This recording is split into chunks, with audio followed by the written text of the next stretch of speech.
before the Piccadilly Boys, you were playing with. I played with Jorge Lopez, the trumpet player. But how did you know the style? But I knew it many years ago, but I never decided to be a musician and things like that. But I knew it, and later said, I wanna be a percussion who got good beat.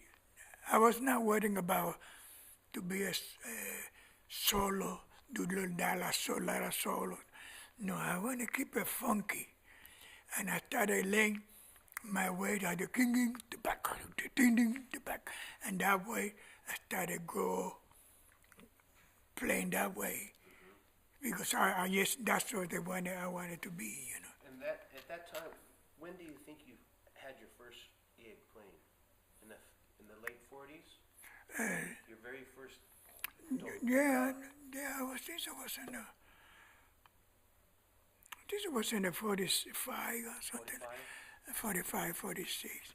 You started getting into, because later, when I started playing with, Machito, that was, all the way until 1953, Do you remember getting paid? Oh, that time we just getting paid $16 a day, a night.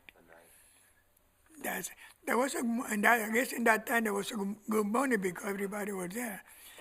But it was $16 a night, And the Palladium we was working 4 days, $16 a night. Did you listen to other music? What kind of music were you listening to? Were you there during the bebop or Charlie Parker? Yeah, we used to listen to a lot of those bands and Billy Taylor. That was that kind of Candido. Cameron. Real good player, Candido. He came down to some dancer from Cuba, and he was playing in the Havana, Madrid. And later after that, Candido started playing with Billy Taylor. And Candido started playing, it was real super, Were you married in New York? Yeah, that's what I got I was married to a Jewish lady. Well, and you remember her name? Yes, Zelda Strauss. Do you have any kids? Yeah, I got one kid with her, but she passed away. But I got one kid with her, and I got two grandkids. Okay. For my first wife. She passed away. Yeah, she passed away, yeah. And I got two grandkids, but as a matter of fact, I bet you he going to see those things because the name was Joshua. Joshua Strauss. That's what he got. Tell me about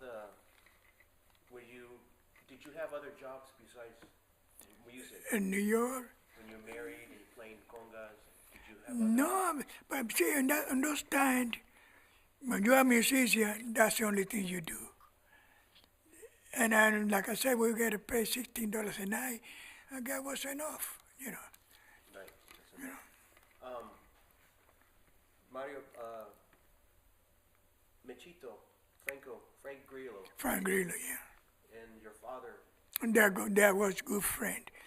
And like I told you, and anytime somebody coming from Cuba and from Puerto Rico, they always coming to my house because and that's what everybody knew my dad and my mother. Your father, he must have been a nice man to open up to everybody. Right? Yeah, he's always getting along with everybody. What kind of work does your father do? He was longshoreman in New York Pier.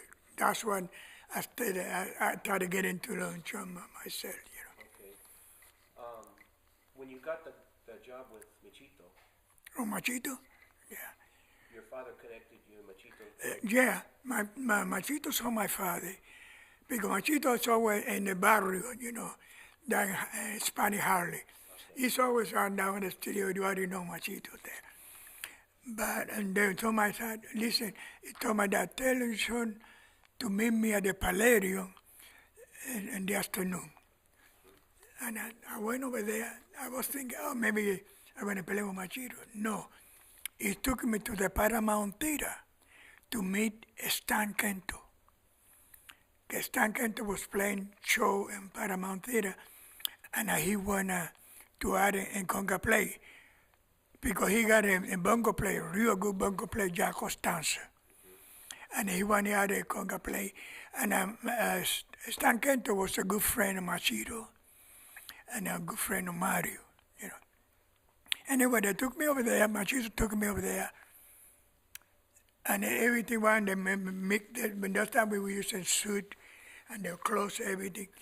And I was ready to start playing with Stan Kento. But I didn't have my musician card, union, you know. And I went back to the union to try to get my telling I was good. And they want me to,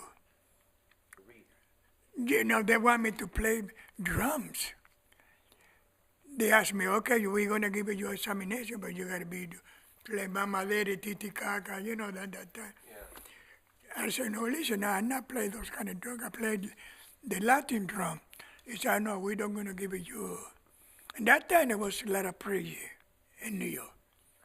Remember prejudice with the black and white? It was the Latin, all the stuff. Latin jazz too? Whatever the Latin thing, they was not appreciated.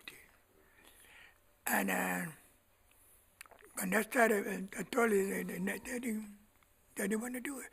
But I was going down, and I saw Humberto Morales. Humberto Morales, he had a good, big name, because Noro Morales, they had a big name over there. And Humberto told me, what happened, Luisito? And they was going Luisito.